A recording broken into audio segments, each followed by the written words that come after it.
कुरा जहाँ छ भने तपाईँ उथलपुथल भन्नुभयो नि त।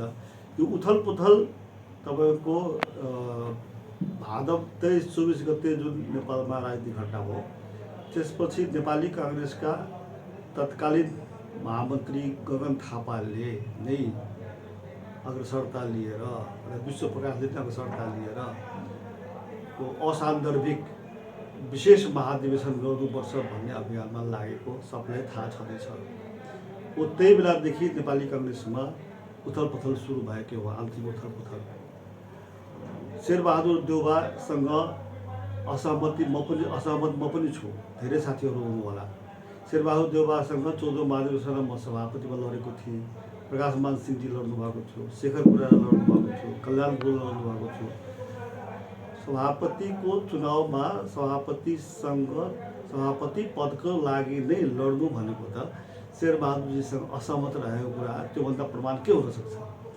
त्यसकारणले पार्टीभित्रमा असहमति हुनु एउटा कुरा हो, तर शेरबहादुरजी माथि जुन तपाईँको दुर्व्यवहार भयो, मर्नासन अवस्थामा कुटपिट भयो घरमा 24 गते, त्यसको पक्षमा अलिकति पनि तपाईँको शिष्टाचारको शब्द व्यक्त नगरिकन त्यस्तो बेलामा नै शेरबहादुरलाई हटाउनुपर्छ, पार्टी चाहिँ अर्को सभापति बनाउनुपर्छ भन्ने उद्देश्यको साथ तपाईँको यो विशेष महाधिवेशनको लागि कुरा गर्नु नै आपसमा नेपाली काङ्ग्रेसभित्रमा उथलपुथल गर्ने कुराको सुरुवात हो। र यो उथलपुथल अत्यन्त नकारात्मक तरिकाले गयो, यो कुनै उपयुक्त तरिका पनि होइन। यो नेतृत्व हस्तान्तरणको विषय एउटा लोकतान्त्रिक प्रक्रियाबाट हुन्छ, विधिसम्मत प्रक्रियाबाट हुन्छ, शान्तिपूर्ण तरिकाबाट हुन्छ। डेमोक्रेसीको सबभन्दा सुन्दर के हो भने सत्ताको हस्तान्तरण शान्तिपूर्ण तरिकाले हुन्छ। जुन सत्ताको हस्तान्तरण शान्तिपूर्ण तरिकाले हुँदैन, लेजिटिमेट तरिकाले हुँदैन, त्यो अधिनायकवादको प्रारम्भ हो। मैले यसरी लिनुपर्छ यसलाई। त्यस कारणले विशेष महाधिवेशन जुन गरियो जबरजस्ती, त्यो नै नेपाली काङ्ग्रेसमा विभाजनको बिउ राख्ने कुरा हो। नम्बर 1 त्यसमा लिएको छु। अब त्यसलाई निर्वाचन आयोगले पनि तपाईँको मान्यता दिदियो, अद्यावधि गरिदियो। संविधानवादलाई लोकतन्त्रलाई को लागि संरक्षण गर्ने सर्वोच्च अदालतले पनि उसैले मान्यता दियो। यो चाहिँ दुर्भाग्यपूर्ण अवस्था हो, यो पनि हामीले चित्त बुझेको छैन। त्यस कारणले म के भन्न चाहन्छु भने कि देशभरिका साथीहरूलाई, धनुषा जिल्ला र मध्य प्रदेशका साथीहरूलाई, नागरिक समाजलाई म के भन्न चाहन्छु भने नेपाली काङ्ग्रेसमा त्यो पनि विशेष महाधिवेशन जुन भयो, त्यो विशेष महाधिवेशन तत्कालीन केन्द्रीय समितिले स्वीकार गरेको थिएन, निर्णय भएको थिएन। तत्कालीन सभापति शेरबहादुर देउवाले अध्यक्षता गर्नुभएको थिएन, अथवा शेरबहादुरजीले कार्यवाहक सभापतिको जिम्मेवारी दिएको पूर्ण खड्काले अध्यक्षता गर्नुभएको थिएन। बाहिरको मान्छेलाई ल्याएर तपाईँको त्रिकुटी मण्डपमा विशेष महाधिवेशन गरियो। त्यसकारण त्यो विशेष महाधिवेशन लेजिटिमेट होइन, त्यो विशेष महाधिवेशन कानुन सम्मत होइन, त्यो लोकतान्त्रिक पनि होइन।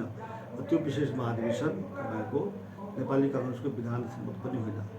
त्यस्तै गर्दै जानु हो भने के भविष्यमा त्यस्तै गर्नको लागि तपाईँको जुनसुकै पार्टीमा त्यस्तो गर्ने कुराका लागि प्रचलनको स्वीकार गर्दा उपयुक्त हुन्छ र लोकतन्त्रको लागि, पार्टीको आन्तरिक जीवनको लागि। त्यस कारणले यो सब कुरालाई ध्यानमा राखेर हामीले के भन्नु भनेदेखि कि अब जुन विशेष महाधिवेशनमा नेपाली काङ्ग्रेसका महाधिवेशन प्रतिनिधिहरू 50%भन्दा बढी 60%ले सहभागिता जनाएको थिएन, साथ दिएको छैन। त्यो महाधिवेशन विशेष महाधिवेशन तपाईँको अधुरो हो, अपाङ्ग हो।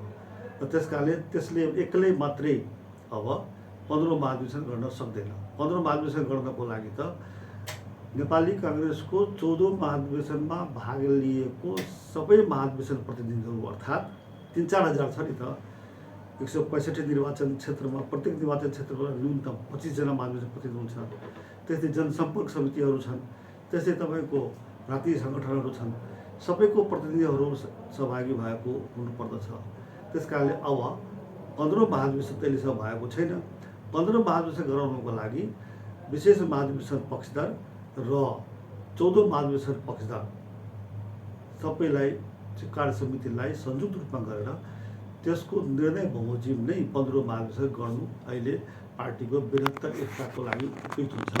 सब बाटो समाधान हो। अनि क्रियाशीलको विषयमा अहिले विवाद भइरहेको थियो। क्रियाशीलको विवाद पनि म के भन्न चाहन्छु भने भ्रष्टाचार भन्न चाहन्छु।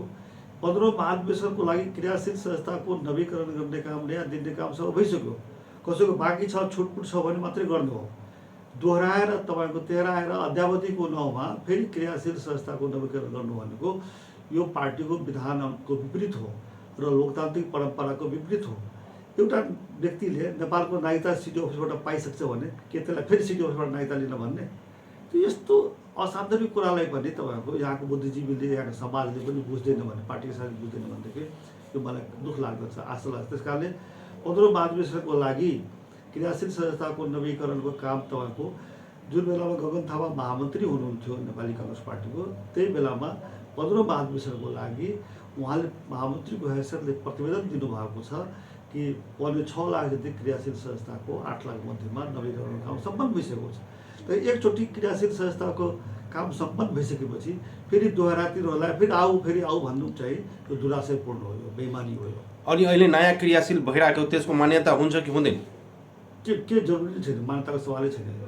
अहिले रिटेलमा हेर्दैछु ठाउँ ठाउँमा अहिले भराइरहेछ फर्म, त्यो भरिदिइरहेको छु, त्यसको गलत भइरहेको छ, गलत। अनि त्यो विपरीत हो, विपरीत गर्नु हुँदैन।